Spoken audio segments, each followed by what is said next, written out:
प्यारे विद्यार्थियों, मैं विपिन पारिक आप सभी का हमारे चैनल सक्षम भारत साक्षर भारत में स्वागत करता हूं।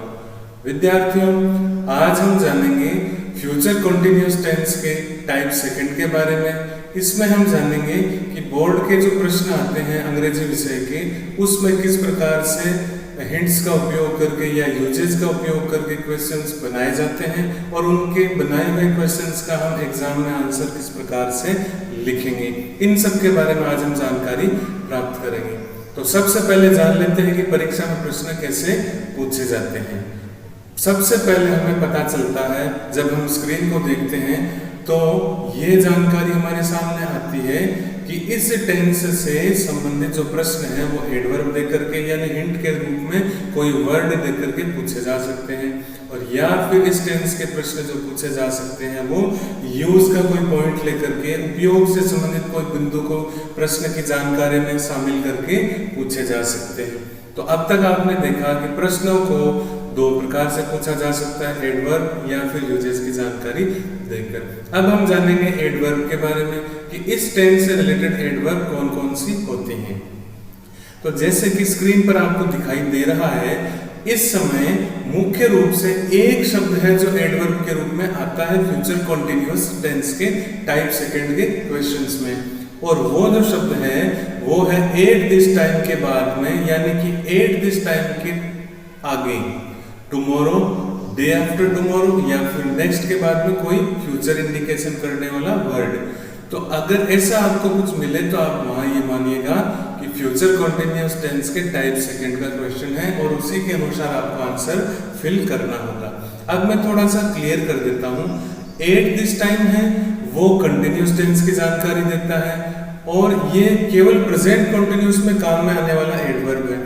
लेकिन अब मैं जो बताने जा रहा हूं उसको जरा ध्यान से आप देखिएगा कि अगर एट दिस टाइम के बाद में कोई फ्यूचर का इंडिकेट करने वाला जो शब्द आ जाए, जैसे कि एट दिस टाइम के बाद में टुमारो आ गया, या मान लीजिए कि डे आफ्टर टुमारो आ गया, या नेक्स्ट कोई टाइम आ गया, next Monday, next Sunday, next week. तो कहने का मेरा मतलब है एट दिस टाइम के बाद में अगर कोई फ्यूचर का बताने वाला जो शब्द आ जाए, फ्यूचर के बारे में बताने वाला जो शब्द आ जाए, तो वहां आप उस प्रश्न को फ्यूचर कंटिन्यूअस का मान करके हल करेंगे। इस बात को जो मैंने अभी आपको बताया मैं उदाहरण से स्पष्ट करने का प्रयास करता हूं।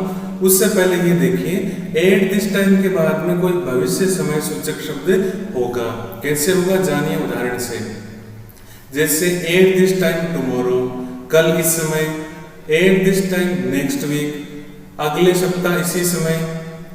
उसके बाद में जैसे एक और उदाहरण है, at this time next morning, अगले सोमवार, माफ कीजिएगा, अगले सुबह यानी अगली सुबह इसी समय, या इसी समय अगली सुबह यानी आने वाली सुबह। इसी प्रकार से और उदाहरण से आप समझिए इस चीज को, at this time next month या at this time next Monday.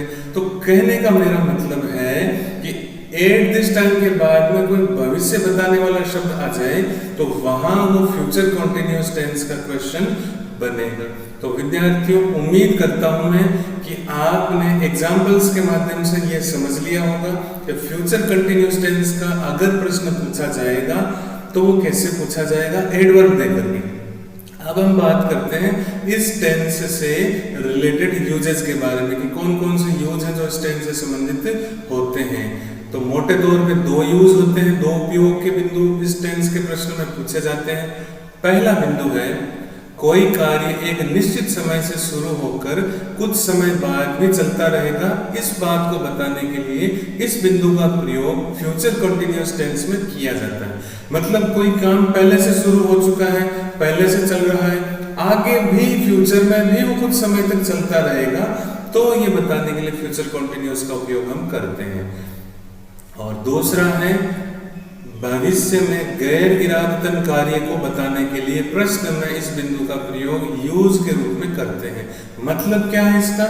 मतलब ये हुआ कि भविष्य में कोई काम ऐसा किया जाएगा, कोई घटना ऐसी घट सकती है जिसका पहले से तय नहीं है। तो ऐसे कोई अगर प्रश्न में जानकारी मिले तो आप ये मान के चलिएगा वहां future continuous tense type second का क्वेश्चन है। आइए इन दोनों यूजेस को और पहले जाने वाले एडवर्ब को हम उदाहरण से समझने का प्रयास करते हैं। यहाँ कुछ एग्जाम्पल्स हैं जिनके माध्यम से आपको मैं स्पष्ट करने का प्रयास करूंगा कि एडवर्ब कैसे यूज में आया है और यूजेज कैसे यूज में आया है, यानी यूजेज के पॉइंट्स को किस प्रकार से एग्जाम्पल में शामिल किया गया है। Example number 1, she will be helping me tomorrow. इस सवाल में जो हेल्प है वो हमारे सवाल के वर्ब है। टुमारो हमारे आगे आने वाले भविष्य का संकेत कर रहा है और ये बताया जा रहा है कि कल वह मेरी मदद करेगी, यानी उसके द्वारा कल मेरी मदद की जाएगी, यानी कल वह मेरी मदद कर रही होगी। कहने का मतलब है कि ये पहले से तय नहीं है कि उसके द्वारा मेरी कोई हेल्प की जाएगी, लेकिन हम ये मान सकते हैं कि उसके द्वारा मेरी मदद कल के दिन में की जाएगी। तो ये गैर इरादतन जो हमने यूज नंबर 2 देखा था उससे संबंधित ये प्रश्न है। पहले से कोई तय नहीं है, गैर इरादतन है, लेकिन भविष्य में काम के जारी रहने की पूरी संभावना है। दूसरा एग्जाम्पल विद्यार्थियों, the students will be studying maths in their school eight this time tomorrow. Verb है स्टडी। स्टडी का मतलब होता है अध्ययन करना। एट दिस टाइम टुमारो, ये देखिए ये इसमें हिंट आ गया, यानी कि एडवर्ब आ गया। एट दिस टाइम टुमारो, कल इसी समय, यानी कि इसी समय कल विद्यार्थी क्या कर रहे होंगे? विद्यार्थी कल इसी समय मिलकर के स्कूल के अंदर मैथ्स यानी कि गणित विषय का अध्ययन कर रहे होंगे। तो भविष्य में कार्य के जारी रहने की संभावना इस प्रश्न में बताई जा रही है, जो कि adverb eight this time tomorrow से हमें सामने आई है। एक और एग्जाम्पल लेते हैं प्यारे विद्यार्थियों, we shall be watching DD news after dinner. इस सवाल में वर्ब है वॉच और इस सवाल में जानकारी क्या मिल रही है? इस सवाल में जानकारी ये मिल रही है कि खाने के बाद में, यानी कि रात्रि के भोजन के बाद में, डिनर का मतलब होता है रात्रि भोज, तो रात्रि के भोजन के बाद में हम लोग क्या कर रहे होंगे? We shall be watching DD news, हम दूरदर्शन न्यूज देख रहे होंगे, यानी दूरदर्शन चैनल पर समाचार हम देख रहे होंगे। यानी खाने के बाद में जो काम चालू होगा न्यूज देखने का, वो आगे भी कुछ समय तक जारी रहेगा। तो इसमें जानकारी मिली काम के भविष्य में कुछ समय तक जारी रहने वाले यूज नंबर 1 की। एक और सवाल देखते हैं विद्यार्थियों, I shall be working as a data entry operator in that office at this time next week. यहाँ पे वर्ब है, क्रिया है वर्क, और यहाँ पे इस चौथे सवाल में जो हमें एडवर्ब मिला है वो है at this time next week, यानी अगले सप्ताह इसी समय। मैं अगले सप्ताह इसी समय उस ऑफिस में, दैट ऑफिस, उस ऑफिस में डेटा एंट्री ऑपरेटर का काम कर रहा होऊंगा, यानी अगले सप्ताह ठीक इसी समय, जो आज समय है ठीक इसी समय अगले सप्ताह में उस ऑफिस के अंदर मैं डेटा एंट्री ऑपरेटर का काम कर रहा होऊंगा, यानी कंप्यूटर पे मैं डेटा डालने का, डेटा सेव करने का, उनसे रिलेटेड काम करने के बारे में यहाँ पे जानकारी मिल रही है कि ये काम मेरे द्वारा अगले सप्ताह भी जारी रहेगा। तो विद्यार्थियों, इन एग्जाम्पल से आप समझ गए होंगे कि चाहे फ्यूचर कंटिन्यूअस टेंस के यूजेज आ जाए, चाहे एडवर्ब आ जाए, दोनों में मूल रूप से समानता है। दोनों ही भविष्य में कार्य के कुछ समय तक जारी रहने की सूचना देते हैं।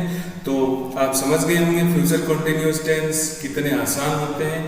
तो अब आपके लिए कुछ सवाल जिनको आपको हल करना है और इनके उत्तर लिख करके मुझ तक इन उत्तरों को पहुंचाना है। चाहे तो आप कमेंट बॉक्स के माध्यम से हम तक पहुंचा सकते हैं, और कमेंट बॉक्स में आपको टाइपिंग करने में, उत्तर भेजने में मुश्किलात का सामना करना पड़ता है, तो आप उससे बचने के लिए डिस्क्रिप्शन में दिए गए नंबर यानी व्हाट्सएप पर भी आप संपर्क कर सकते हैं। व्हाट्सएप पर भी आप इन उत्तरों की कॉपी भेज सकते हैं। तो उम्मीद करते हैं आप जल्दी से जल्दी इन प्रश्नों के उत्तर भेजेंगे, अपने आप को अवगत रखेंगे, किस प्रकार से आप तैयारी कर रहे हैं इसकी आप जांच करेंगे। तो विद्यार्थियों, आज के लिए बस इतना ही, कल हम फिर मिलेंगे, तब तक के लिए धन्यवाद। जय हिंद, जय भारत।